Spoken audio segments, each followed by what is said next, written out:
and not to ramble on, which I will ramble on anyway. I like the pictures going, yes, to keep the eyes off me, please. So, the task of writing about somebody really feels impossible because the legacy of a person's life is just, it's unknown. And for somebody like my father who worked in public service for decades and whose work touched countless lives, I mean, we will never know his true impact of his time here on Earth. And I think you know that's pretty amazing. In just a minute, you're going to hear from some people whose lives he did touch through their words that he kept for over 40 years. But not just his work at the municipal level, but also his work on the bench, and also all of the marriages that he presided over. So he touched a lot of lives. A lot of you know he grew up, he was the middle child. 3 kids in just over 3 years that my grandmother raised in South Florida. And after he graduated from high school down there, he went off to the University of Miami, where he studied for 3 years before he was called up to Wichita, we'll say, from my grandfather, where he finished his degree in Wichita State University. He then moved to New York City, where he was a social worker in the 60s. And he didn't talk a lot about those years, but little stories would slip out here and there about what he saw, what he experienced, about how broke he was, about how broke the people that he helped were, lots of safety guidelines when you're walking through the city, little things like that. But that work then led him to get his law degree, where he went down to University of Texas, and then moved home to South Florida, where he worked in private practice for a little while, and then entered municipal government. And we'll hear him tell a fun story about that later. He was then appointed to the bench at Broward County courts and served there for 9 years. And there's a lot to say about his career. There's some scrapbooks out there, some articles. You guys can browse through all of them. Some interesting stories that he was a part of. So feel free to peek around when we're done talking to see some of his stuff. He then moved up here. We moved up here to Kansas City, where he then got his master's degree at University of Missouri, Kansas City, or UMKC. And that's when he entered into the final chapter of his career, which was becoming the senior assistant city attorney at Overland Park. And it's pretty awesome that we have the man who hired him right here with us today. So Bob Watson, who he worked for and alongside throughout his tenure at Overland Park. And he was so proud of the city of Overland Park, and he loved the work that he did here. And for somebody who had such a varied career, to kind of end back where he started, it was not to him as a backstep. He did so many things and felt that his work here in Overland Park was so important, and it was. He was part of helping get Overland Park to be the first municipality here in town to pass the no smoking indoors ordinance. He was a part of the work that they did to gain all the land for what is now the Arboretum and the expansiveness that it is. And he loved the city, and he loved finishing out his career here.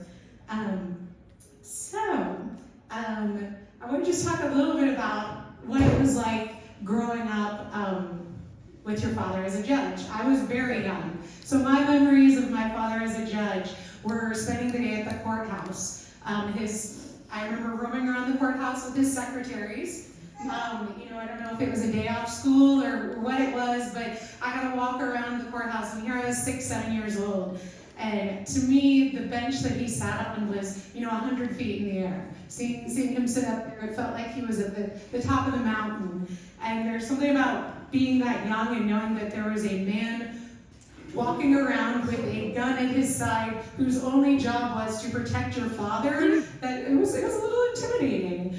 But that was what I saw of him when I was little, when he was a judge, just this massive figure of importance, and it was overwhelming and intimidating. Now, when he was up here in Overland Park, I got to witness him at work back in the day when it was just take your daughters to work day. When that first started up, he had me come and watch him, and there I had a better picture of him, and not as intimidating, but just as important, because I saw the people coming into his office that would ask him questions, that would ask for his advice. And when he took me around City Hall and showed me off, I could tell that the people that he worked with really cared about him and respected him and enjoyed working with him. I love these pictures. All right. I'm not going to get too political here today, but I will say my dad loved this country. He loved the promise of good government, and he was frustrated when it fell short. For those of you that know him and knew his experience, it's very fitting that the last time he was quoted in a newspaper and the last time that he posted on Facebook were both very anti-Chris Kobach, current attorney general of the state of Kansas. You can read those articles. He was so excited. Lori and Gavin and I spent their spring break in 2018 attending the ACLU of Kansas fight against Kobach, and he was so excited when the journalist came up and wanted to hear his opinion. He could have gone on for days about what he thought about what he was witnessing as a judge and as a former city attorney who had worked with him, and it's a lot. But he truly believed in the power of local government and what it meant to help people, and he was very proud of the work that he did on the bench. And for that, I'm going to have Alyssa come up and just read a couple snippets from letters these are things that I found in his stuff that we were going through. First one's dated 1983, second one's 85, and I think the last one is 88, probably one of the last cases that he saw before, in that set. So this is my oldest daughter, Alyssa, who's getting ready to finish her last semester in law school this year. So,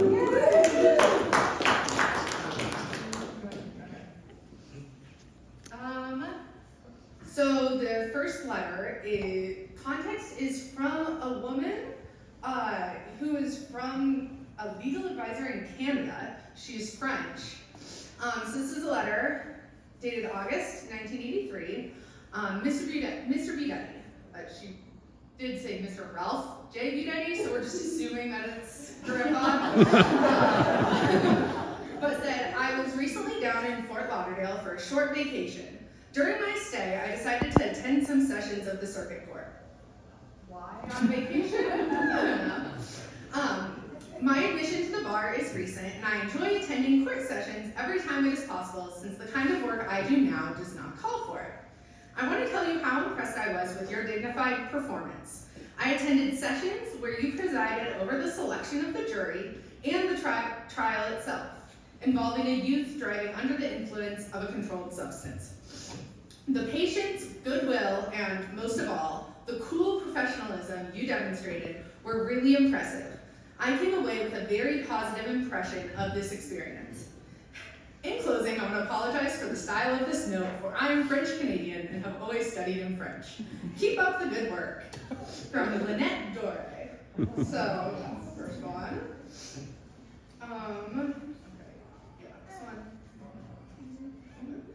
Okay, so this one is December 1985. I have to do it slowly.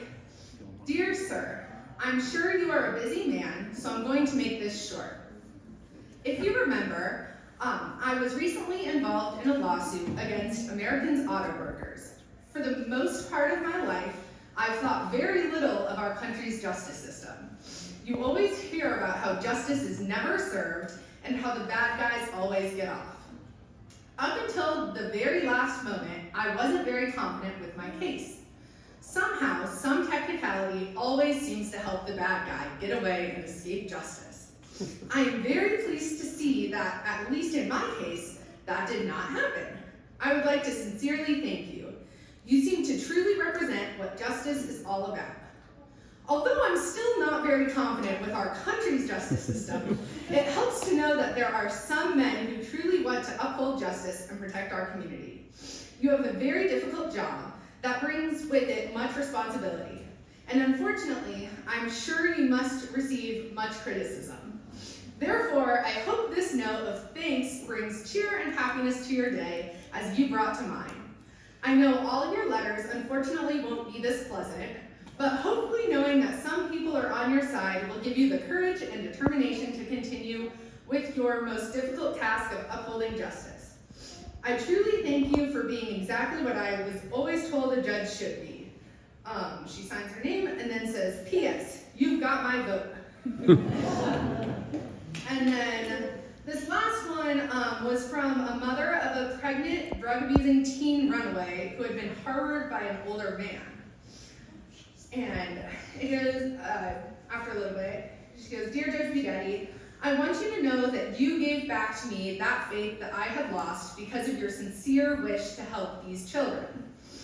I saw this in the way that you handled many difficult situations in the courtroom that afternoon. As heartbreaking as it is, these children must be shown that they must live by the laws. We cannot just push them aside and hope they learn on their own. You gave me strength and hope that the strength and hope that I needed to help save my daughter's future and life. My sincere thanks for wishing me good luck. I will respect and support you for your understanding you gave me in this matter. Thank you.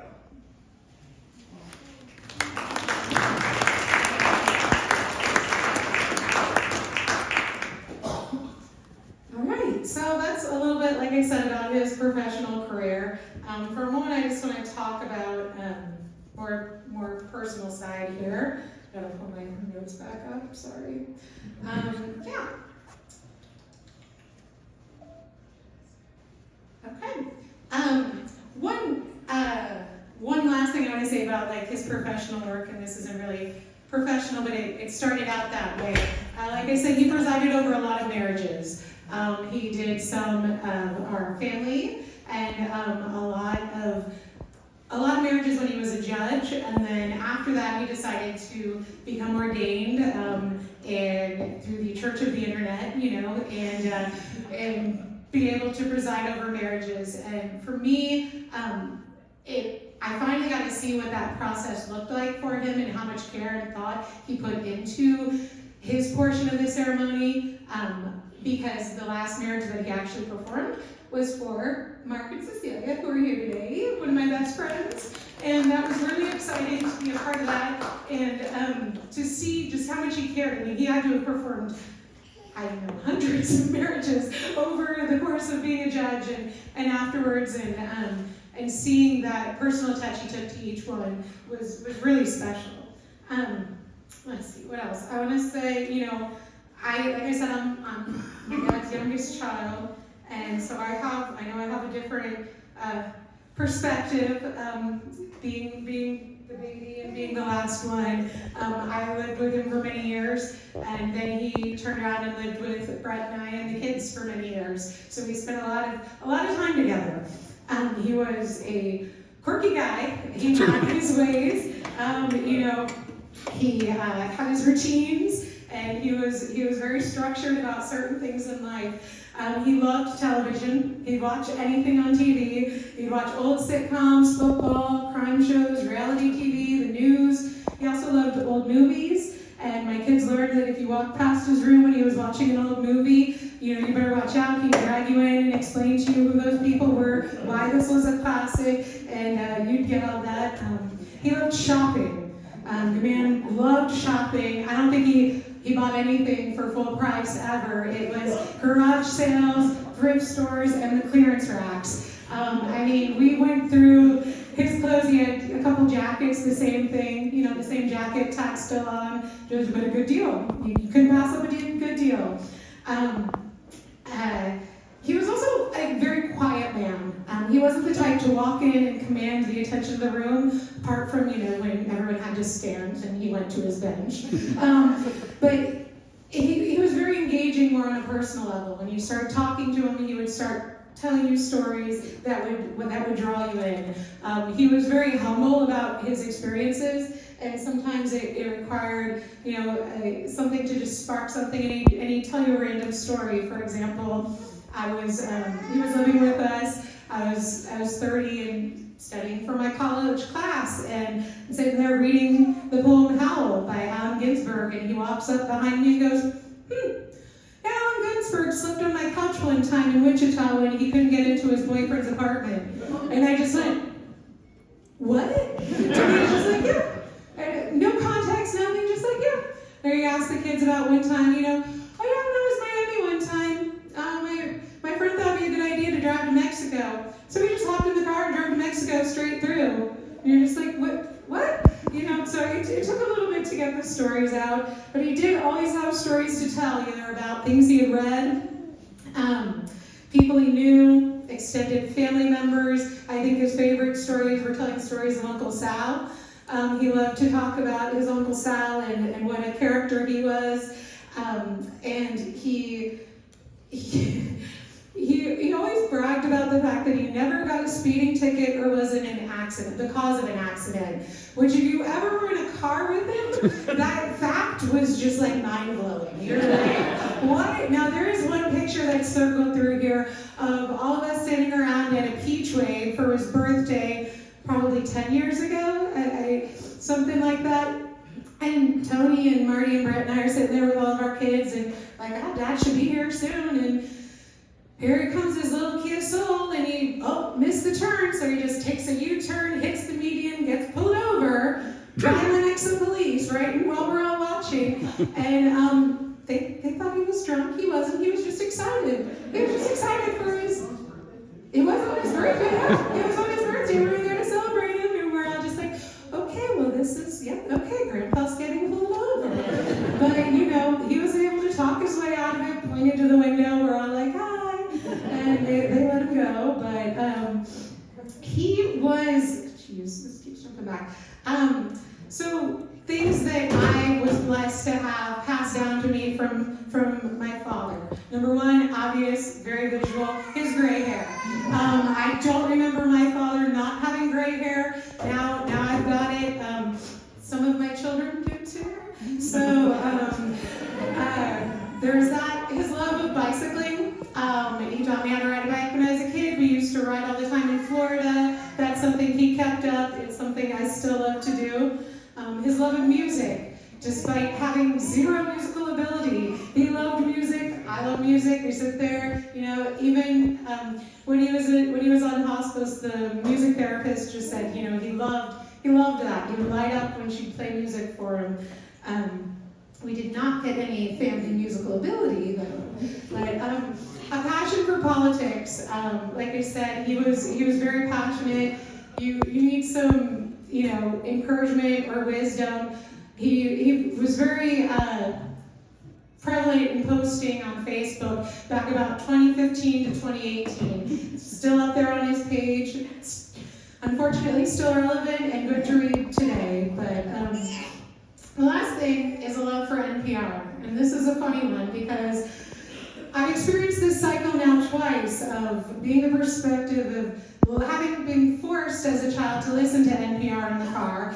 He told me when I was little, he told us that, his car only got that station, and I believed him. So he'd listen in the back of his little Toyota, Corolla, the NPR, and it used to make me so car sick, and I hated it, and the music, whatever. I grew up, became an adult, now that's what I listen to. Put my children through the same cycle as well. They got it not just for me, but from running around in the car with them as well. Now we're finally at the point where I got in somebody's car the other day, and NPR was the station on my child's radio. So we made it through the cycle there. But he loved his family, and he showed it in quiet ways. But his love for the family and his children, and especially all of his grandchildren, was very deep. And whether that was sailing for toys and books, whether that was attending sporting events, theater events, dance recitals, driving, oh, there's the Peachwing picture, yes.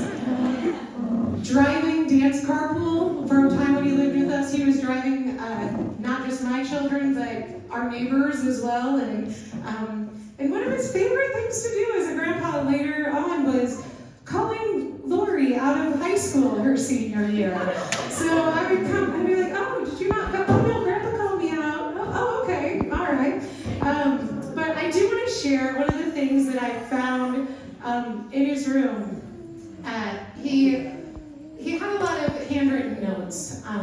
Some of them, later on were a little confusing, but some of the earlier ones were very, very interesting to read. So I want to let him speak about his love for his family and what he thought his legacy would be. Sorry.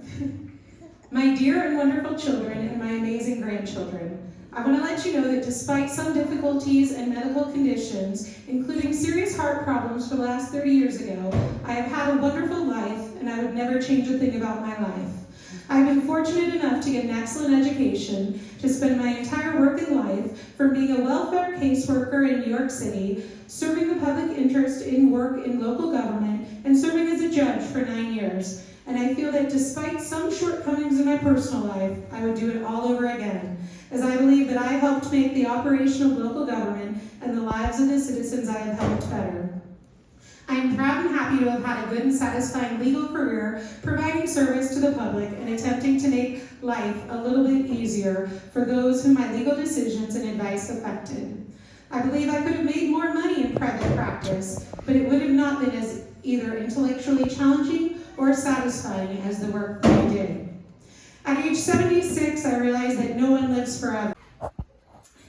And my work has given to me can never be matched by great wealth or power. So in that sense, I will have a long life after I have passed away. A special word to my amazing, beautiful, talented, intelligent, and loving grandchildren. All better than one could possibly hope for.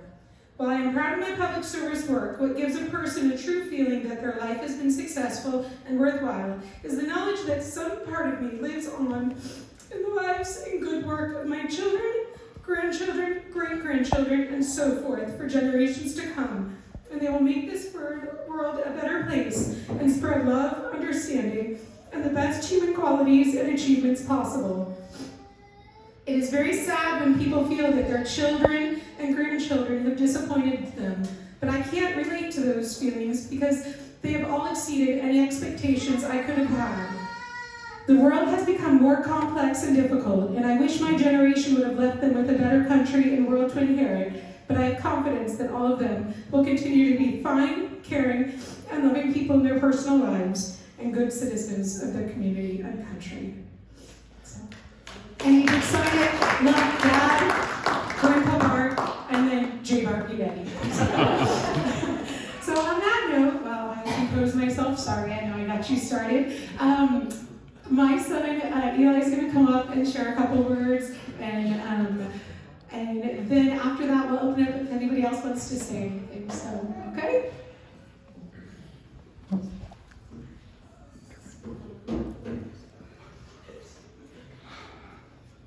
Good afternoon.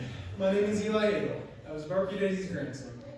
I would like to begin by thanking everyone for being here. It means so much to all of us, and I know he would love to see everyone. By blood or not, the importance of family was ever present in my grandpa's life. To him, it was about being wherever, whenever, for whatever reason, if someone needed him to be. It was about putting the lives of others before your own. It was about sharing when we're happy, when we're mad, when we're laughing, when we're crying. It was about being there through it all. I was lucky enough to have had my grandpa living with us throughout a significant portion of my life. I got to see him constantly, whether it be driving us to dance, home from school, to get lunch, to get ice cream, or just sitting around the house. I think that everyone who knows my grandpa knows that he was not opposed to having long discussions about current events. Now, when I was 10, a lot of that went over my head, but I can look back now and really appreciate how he was always willing to speak and explain himself as clearly as possible with little sense of ego or pride. Now I have a bit of an embarrassing story. This is when I was about 9 years old and he was living with us. I believe my parents were out of town for the weekend. He was the only one looking after me and my siblings. I came off of breakfast one morning and I believe it was he that poured me a mostly full bowl of Cinnamon Toast Crunch. I noticed that there was a little bit left in the box, and so I told him I was just going to pour the rest into my bowl. And he said, you already have enough, just eat what you have, and then if you're still hungry, you can have more. I wasn't having that. So I stomped around the kitchen screaming, I want more, and he just kept on calmly saying, just eat what you have, and if you want some more afterwards, then you can have more. But no, I wasn't giving up. Thankfully, my 4 siblings were there to help calm things down. Or sorry, my older sister Lori got out her video camera and got her faces recording all of it. Eventually, I did yield, and I just sat down and ate my bowl of cereal. But don't get me wrong, I was still upset and angry about the whole situation. Especially when Lori started selling videos of the infamous video titled, I Want More, to family members and would come in on the profits. But I see now what he was doing that day, and I think he taught me 2 very valuable lessons. First, you never take more than what you need. Simple as that. And second, if you know what the right thing to do is, you stand on that ground and you don't move. You don't get angry, you don't get aggressive, you just calmly state your case and let the other person understand in time. He demonstrated to me time after time what it truly means to be a good, honest person. It means knowing what the right thing is and also being as stubborn as you can possibly be defending it. Now, I'm not saying that everyone has to have all the answers all the time, but you know in your heart what the right thing is, you stand on that hill and you don't move a millimeter, even if there is a screaming 9-year-old standing right in front of you. Now, I fear I'm making him sound a little too serious than I should. The majority of the time, he just loved joking and laughing along with everyone. I'd be doing him a disservice if I didn't mention how much he loved watching the TV show Monk. I believe in there's a picture of him babysitting Lizzie, and they were probably watching Monk or something, and he's sitting with his leg up on the recliner, passed out, and Lizzie's just standing in between his legs. I should also mention how much he loved going to Beaver Lake and probably above all else loved the 4th of July cakewalk. He would always be there with his gallon-sized Ziploc bag or fanny pack full of quarters and line up all the cousins and make sure our family always ended up winning more cakes than we could possibly consume, although we often found a way. Without his help, I might add, because of all the cakes he got us to win, I don't think I ever saw him eat a slice. This is the first time I've had to deal with the loss of someone so close to me, and it's had me questioning a lot about what it means to go on. Do you say goodbye for good? Is there a door you're supposed to close? And in my naive, not even 20-year-old brain, I think I know what it really means to move forward. It means you have to take an extra step, or you have to take an extra responsibility to live up to the ideals of the person you lost, and in that way their impact on the world will continue forever. Here are the 7 things Grandpa wrote down in what he called the path to happiness. 1, have wonderful children and amazing, beautiful grandchildren who are also good people and good citizens of the community. 2, don't take everything that happened to you personally. Put yourself in the shoes of the person who wronged you and look at it from their point of view. 3, you will have disagreements within the family, but never let them damage or break the bonds of love within the family. 4, whatever you do in your life's work, whether it be humble or hallowed, always strive to be the best you can be. 5, you will make many mistakes in your life. Don't make excuses, learn from those mistakes, and do your best to avoid making them again. 6, be kind and understanding with others, within reason, for you never know what burdens they carry or obstacles they may have faced. And 7, learning, growing, and improving in your work and your life is like riding a bicycle, uphill. When you stop pedaling, you'll soon be going backwards. Bart Budetti's life was spent in the service of helping others. His career-long work in civil service touched the lives of countless people. Grandpa, you showed us all what it means to live a long, fulfilling life. Your legacy lives on in us all. I know we will all do our best to make you proud.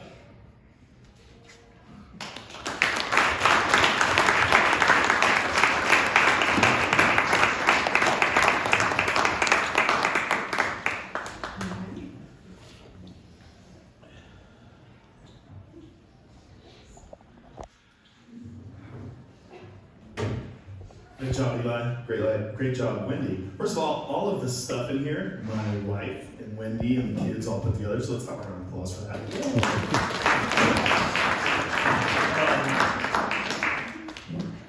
Just a couple of words before we just finish off and let anybody else speak who wants to speak.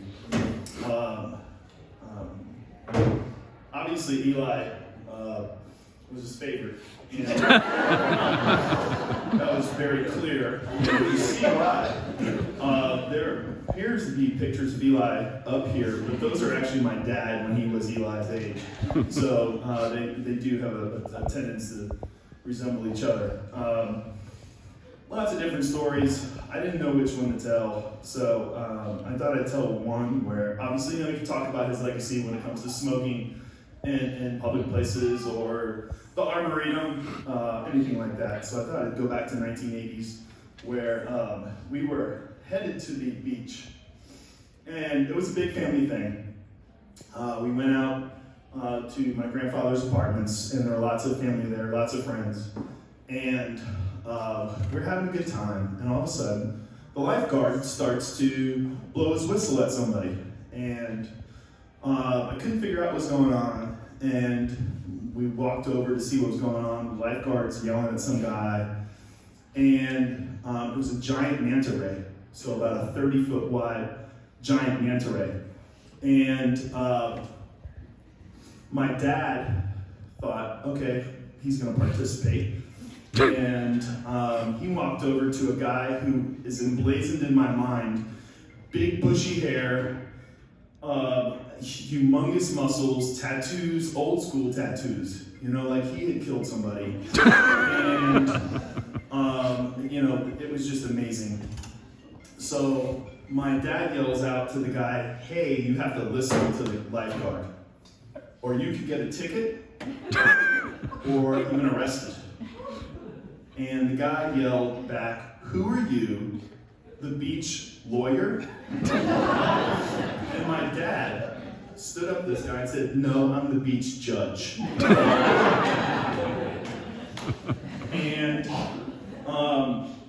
the look on that guy's face to this day, still, he just couldn't believe, what is happening here?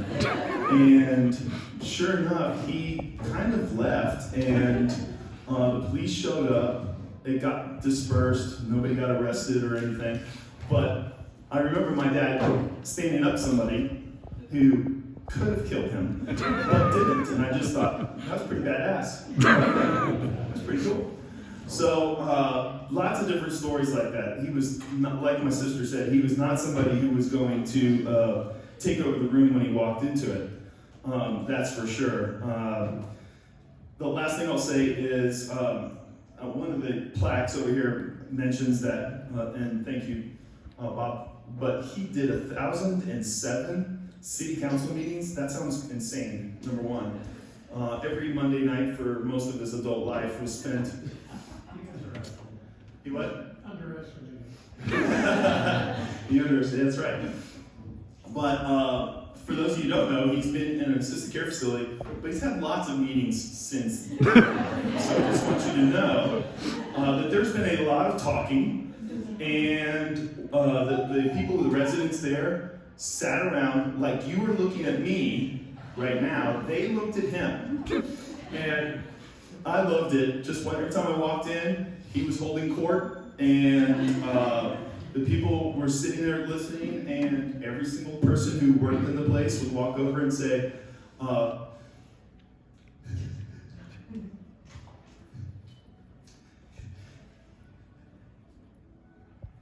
you must have been something. And he was something. So, RIP to an advisor and a good man. Thank you.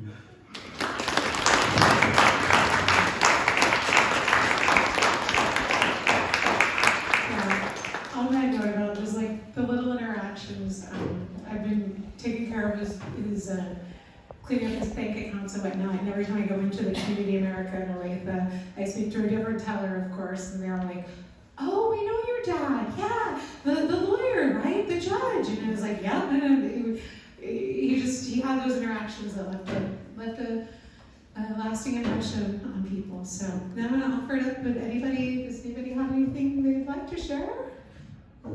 If not, that's okay. We have, yeah. Low and slow, everybody. Ready for some happy birthday to Bart? There we go.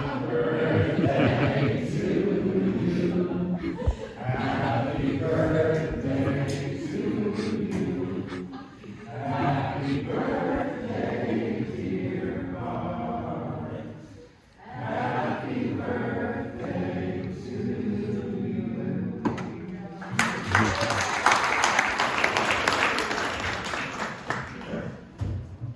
Thank you. Okay, so if there's nobody else that would like to say anything else, oh wait, oh yeah, okay, come on up, Uncle Peter.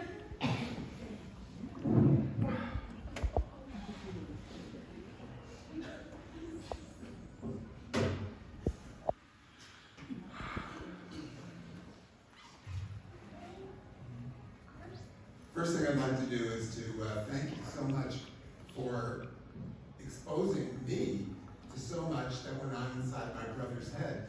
I always knew what a wonderful person he was, and how thoughtful and how smart, and how much he cared about people. But as you've heard, he did not talk about himself. He did not share those thoughts. We grew up together, so I had a pretty good idea who he was. But this was a tremendous value to me to be here today and to hear his own words that he took time to write. Not like a copy of that list of those lists of things. I like to pass those on as my ideas. So, just a quick note that I'm the only one here who has any idea when you mentioned that how poor that he was when they were first getting started. He was working as a social worker in New York City.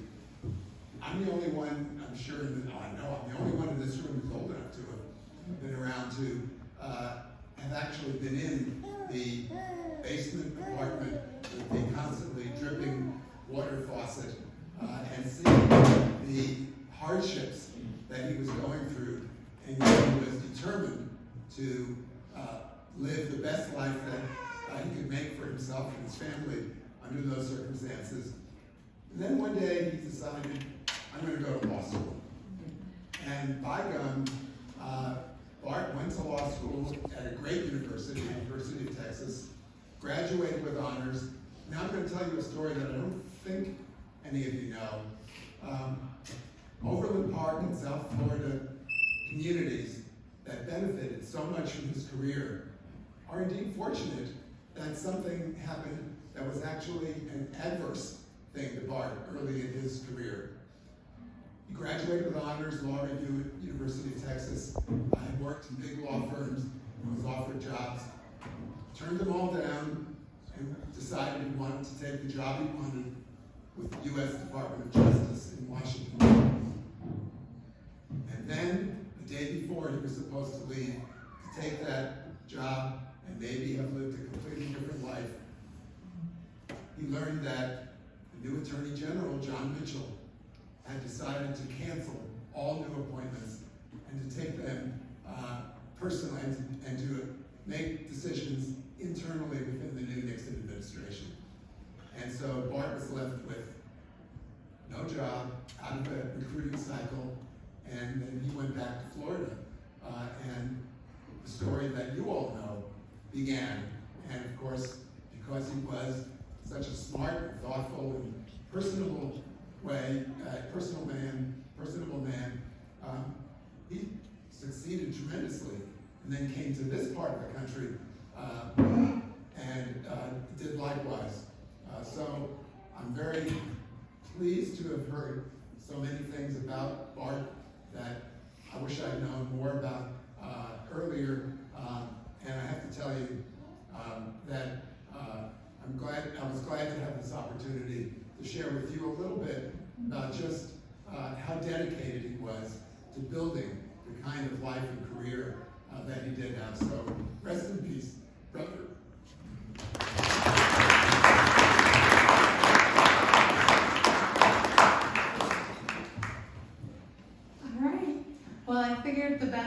like to end the formal portion here would be to hear from the man himself. So we have some video clips here that, Lori, was it 10 years ago, maybe? 9? Probably. Oh.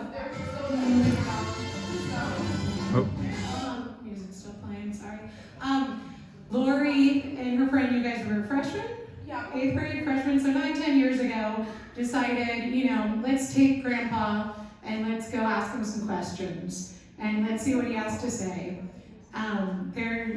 This is the highlights, so we'll just say that. So we figured we'd let him speak for himself a little bit about his early life, a little bit about his career, and then some nice parting words for some life advice.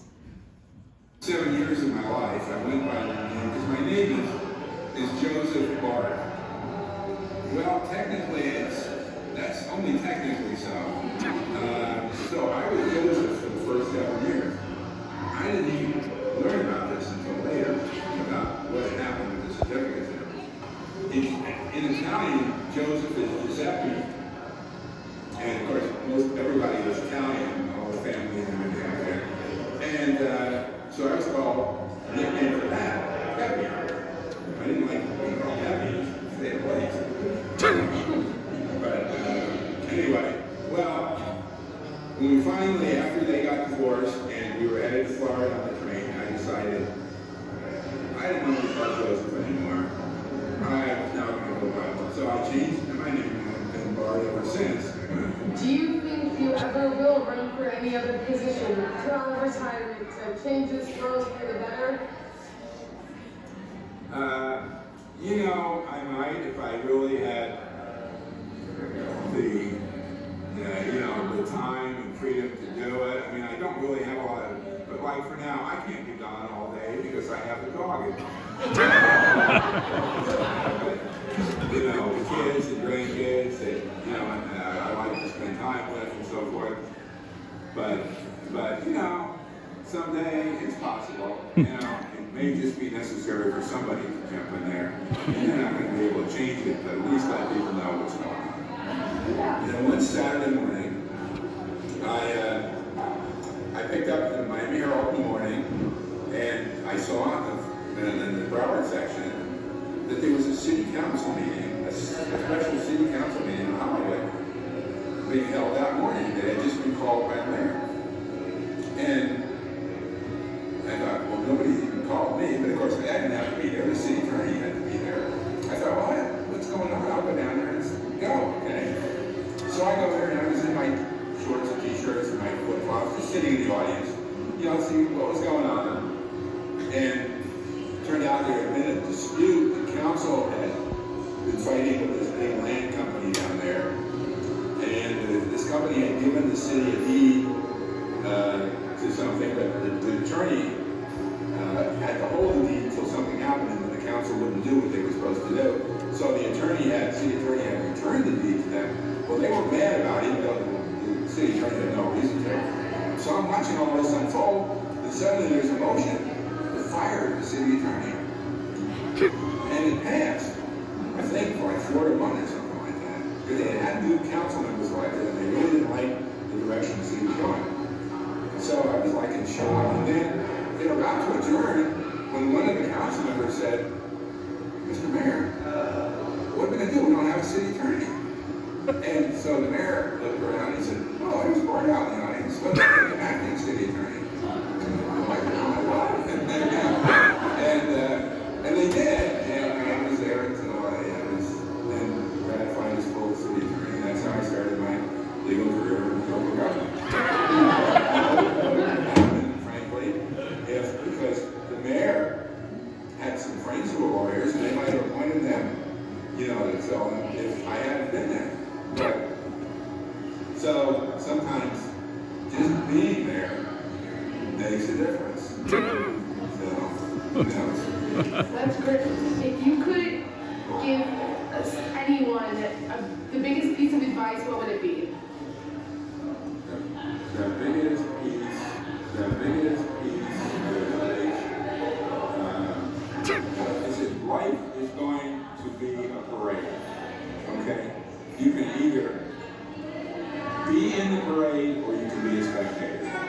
no in between.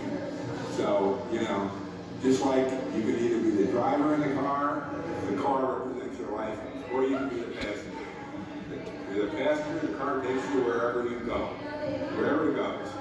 If you're the driver, you decide where it goes. And that's what you should do with your life, is figure out what you want to do and control it, be the driver, you know, be in the parade, and if you can, lead the parade.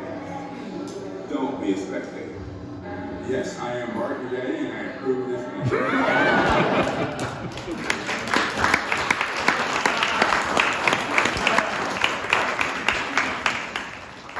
Again, thank you all for being here today. Feel free to take some time, look at the pictures, look at the old newspaper articles. Some of those scrapbooks were made by my grandmother. Some of those old, and there's a notebook over there that we put together of some of them as well. But just share stories if you have any with each other, and we just appreciate everyone being here today. Thank you.